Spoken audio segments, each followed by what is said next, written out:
Yo, malamusiza mwenna abakatagata yenze Sakozi Farouk. Wano wendi ni with the man them Detaacha the Sakalamano na kalala bada mekonkara. Omusajja okuva mu sentano chi sentele da base representing live in charge. Representing. Chechiro. Ya chechitambula. Olisede. Sede nnyo man. Wagwan. Detaacha. Abajugira kala kayima ke wampisiza mukali. Wadankiana. Ate kati je tuliko eno mbe bagita tumia. Katwagala abantu batumye byokonywa jukira bafudde mu lockdown. Yeah man. Ejagala straight out of lockdown and now them are go drinking and them are go sipping and taking woli patin kati njagala order. Tumia. Tumia woli patin bakuwe okitegedde. Yeah man. Katulina tumia tulina je baita chop money. Chop money. Zonna ziragira abantu kolya center after lockdown. Lwaki okuba ziragira abantu anti kati kye tuliko fe tuli ba seasonal artists. Ochegera tukube chintu season pan season nenga je tuliko saa zino video shoot bagita tumyane mwana mlezi wita Lordwise yeah Lordwise ya dano Lordwise yani mubinyo akuba dance bana ba mankindi man chitegede that's where them best in the season ba besinga wa mankindi yeah Lordwise there pan abana bakuba ba besinga mankindi so kati nze mba mu center no mu Jamaica nen connecting n'abana mu mankindi tukuba rhythm pand rhythm nezibuna wonna paka gaya aze nanga bazulira ya overstand emitabo Lordwise come talk for the people them they understand kaya bad I don't know yo straight so yes waliwo kana kayimba ke wankubidde aka bajita chicken aka nkoko twaka kubadane kagwa awunya me chicken ali kali kuchako anti kati chicken gwo omuntu omukulu obogitegeera mbasi yombera nkoko ya musepichi oyombera dala je nyombera obogitegeera chicken samania men touch thing na nzonzo oyitegedde yo man yo Detaacha man come here man Detaacha so muganange Detaacha yeah man ekintu kino okikwasaganya otya mana tachi yondala like vibe yondala vibe bazita jamdong vibe okuva Jamaica bazita jamdong vibe so tulina African vibe jegera abafrika tebali nyo slow yeah man ojegera kibola wanga music wa slow tempo kali tugenda tumuyiga buyizi ojegera nenga tukuba music tukuba vibe kati wala oluyimba nga tumia lwe tuyo kushutinga video it's another vibe speed ya Afrika speed ya jamdong ya overstand dancer reggae muri kuchi kana ke muliko ka reggae dancer kanyongene ko ne kigambo pure dancehall yeah man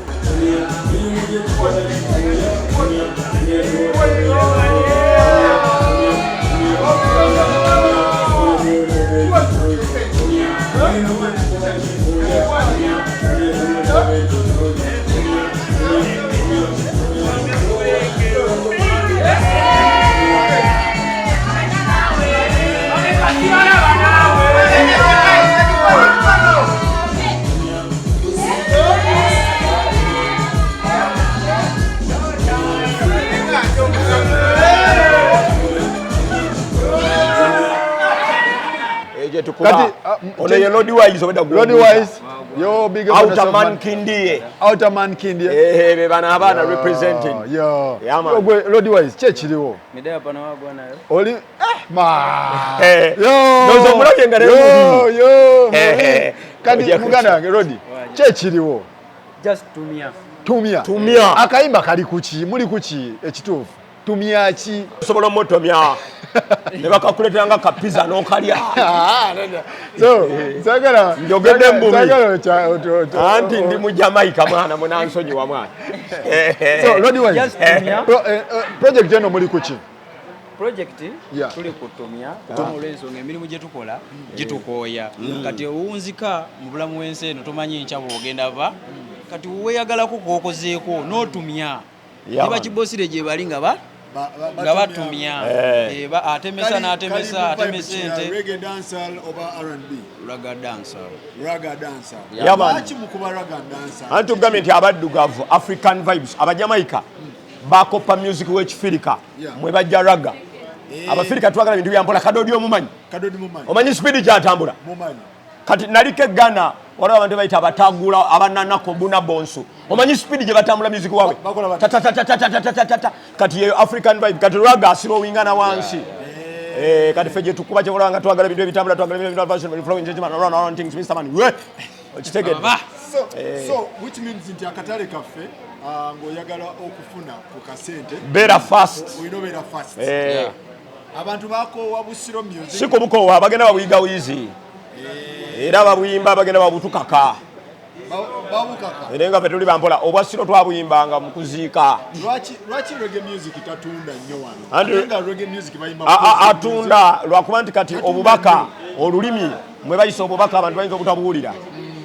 tuyisamu obubaka abafiringa reggae nabo balina kuba nga bamumanyi nnyo onfunye nga bamumanyi nnyo omuntu amanyi reggae era ye tomubulira ate dansoro oba tomubulira raga kwegamba byanjawulo lwakuba nti ye buzibu nnyo okukakasa wane waffe lwaki kizibu nnyo okukakasa abannayuganda reggae kuba e Nairobi it is very easy e Nairobi okulaba nga nti newaba Anthony B aze Nairobi newabaani kati tabirans agenda kujja naye nga vibe eri wansi naye nga Nairobi nga reggae abaana bamupira nokigenda kikula bukozi kati eri wabewo abantu abakitandika okitegera wabewo bapioneers ne bagamba nti katubustinga okitegera nze nali ejjinja nga ku radio zaayo tokubako nyimba za raga dancehall biki okitegera ng'okubako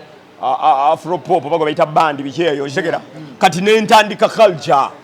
one by one to them nice ne mbakuba raga kati non-stop obeera ku radio z'ejjinja notakuba dancehall okumala essaawa bbiri abantu bagijjako tituliwulira raga obayire ki presenter kyoyo omuyaayu oli mami oba kyendi kukoba so kakati ne Uganda abantu nokutandika abaagala reggae nenga webali population egene kule yagala reggae kyakutuuka ekiseera nga Born Spear ajja wano n'akuba nga abantu bamutegeera Uganda fe kitegedde etukamata kati China abaguzi ba reggae oli yennyini roots batono kati mulimu bano abawagira contemporary reggae ono waba Atalas Raile ba Chris Martin baniani okitegera kuleka roots okitegera kati fe abarutusi efe ate roots zoogera obubaka nga busala okitegedde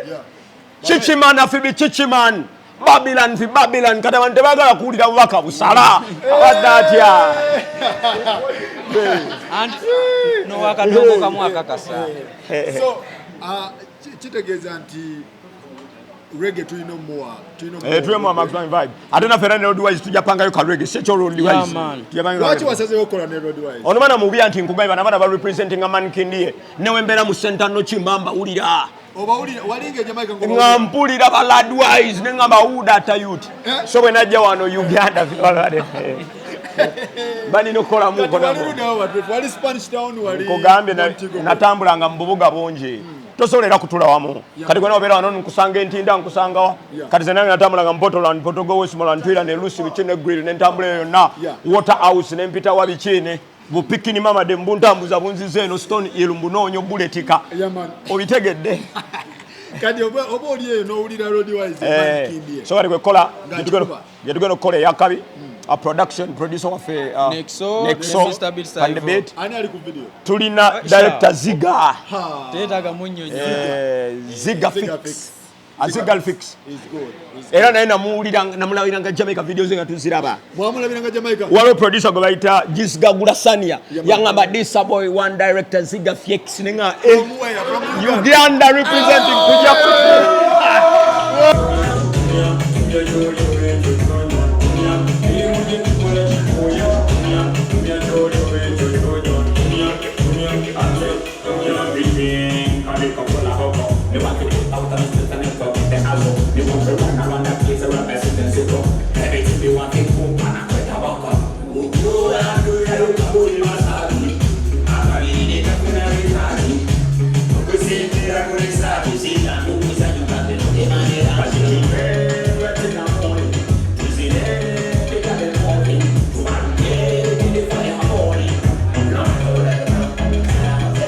Mziga ali mu Uganda era kwe kujja okukola naye wano n'ogamba kati oddayo ddi Jamaica awoli pata bisana mbagenda sana ndi wansi bbiri wakatambula ensimeka Uganda Jamaica nyingi nenga zembe singamu Uganda Jamaica ndi muna Uganda mu Jamaica so mbera nenjira kwa nenjira eno segede wanza Jamaica Uganda bisana bani bola bawana abasobola olu Jamaica abali ku level yo bangi lwakuba kati nze nabeerayo ko mbamba singa omanyi omuntu abaddeyoko kati wobe waliko etteeso ekitegeera tosobola kugera luteeso nolwa luyigidde Kampala abaganda ab'ebuddu teboogera lwa Kampala bayigidde ntinda ekitegeera kati ze nali eri mu byalo byeri bikintambula kati Jamaica lwenjogera olwange nsobola okumenyera nongamba oyo olwange luli sophisticated